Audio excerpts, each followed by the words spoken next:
कि इस समय जम्मू कश्मीर समेत पूरे देश के अंदर लोकसभा चुनावों को लेकर जो है पूरी गूंज सुनाई दे रही है। जम्मू कश्मीर के ज़मीनी बहाली की बात करें, लोकतांत्रिक प्रक्रिया की ज़मीनी स्तर की बात करें तो यहाँ आपको याद दिला दूं कि 2014 के अंदर पिछले विधानसभा चुनाव हुए थे। 2018 में पीडीपी और बीजेपी गठबंधन सरकार का पतन हुआ था। उसके बाद लगभग 5 साल से ज़्यादा का समय हो चुका है, यहाँ पर विधानसभा चुनाव नहीं करवाए गए। देखिए, आज की हमारी जो पत्रकार वार्ता है लोकसभा चुनावों को लेकर है।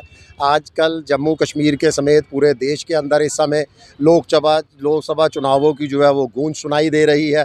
जहां तक अगर जम्मू कश्मीर के ज़मीनी हकीकत की बात करें, यहाँ पर जम्मू कश्मीर में लोकतांत्रिक प्रक्रिया बहाली की बात करें तो 2014 के बाद यहाँ पर जो है असेंबली चुनाव नहीं करवाए गए। 2018 को पीडीपी और बीजेपी गठबंधन की सरकार का पतन हुआ था। उसके बाद यहाँ जो है वो भी 5 साल का समय बीत चुका है, यहाँ पर चुनाव नहीं हुए। अगर पंचायत निचले स्तर पर पंचायत, नगर निगम या लोकल बॉडीज़ की बात करें तो उनका कार्यकाल भी जो है पूरी तरह से ख़त्म हो चुका है। इसके बाद 5 अगस्त 2019 को जो जम्मू कश्मीर के धारा 370 को हटाया गया, जम्मू कश्मीर का पुनर्गठन किया गया, उस समय जम्मू कश्मीर की आवाम के साथ केंद्र सरकार की तरफ से, जो इस समय केंद्र के अंदर बीजेपी सरकार है, उसकी तरफ से बहुत सारे वादे किए गए थे। हमारे साथ वादा किया गया था बहुत जल्द हमें राज्य का दर्जा लौटाने का। हमारे साथ विकास, रोजगार के साथ वादा किया गया था हमारे कश्मीरी पंडित भाइयों की घर वापसी का। हमारे साथ वादा किया गया था जम्मू कश्मीर में अमन बहाली कायम करने का, आतंकवाद से मुक्ति दिलाने का।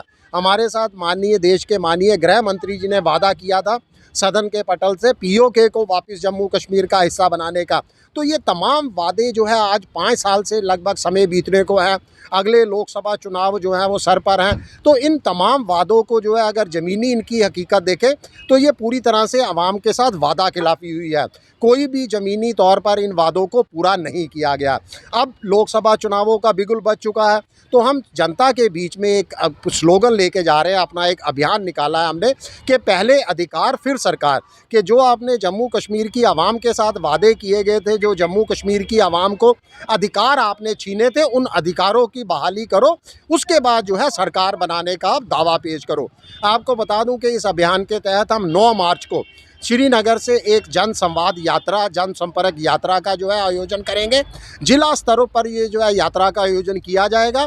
जम्मू कश्मीर की 5 लोकसभा सीटों के तमाम क्षेत्रों के अंदर हम पहुंचेंगे और जनता से सीधा संवाद किया जाएगा, उनको जागरूक किया जाएगा उनके हकों को लेकर। मुझे लगता है कि इस समय सबसे बढ़िया मौका है जम्मू कश्मीर की आवाम के पास कि जो आपसे वोट मांगने अब आपके दरवाजे पर आएंगे, उनसे पूछो कि जो हमारे साथ जो वादे किए गए थे उन वादों का क्या स्टेटस है इस समय।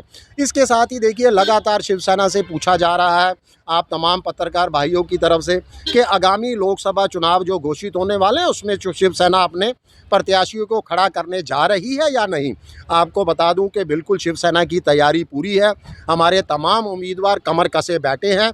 हमारा संकल्प होगा जनता के मुद्दों की पूर्ति और इसके साथ साथ जम्मू कश्मीर को विशेष दर्जा और जम्मू कश्मीर के स्थानीय लोगों के अधिकारों की बहाली। हमने वो नामों की सूची को जो है पार्टी हाईकमान के साथ अपने पक्ष प्रमुख माननीय उद्धव बाला साहब ठाकरे जी को भेज दिया है और वहाँ के उनके निर्देशों का इंतज़ार है। जैसा ही उनका आदेश मिलते हैं उसी अकॉर्डिंग जो है यहाँ पर हम अपने उम्मीदवारों को खड़ा करेंगे।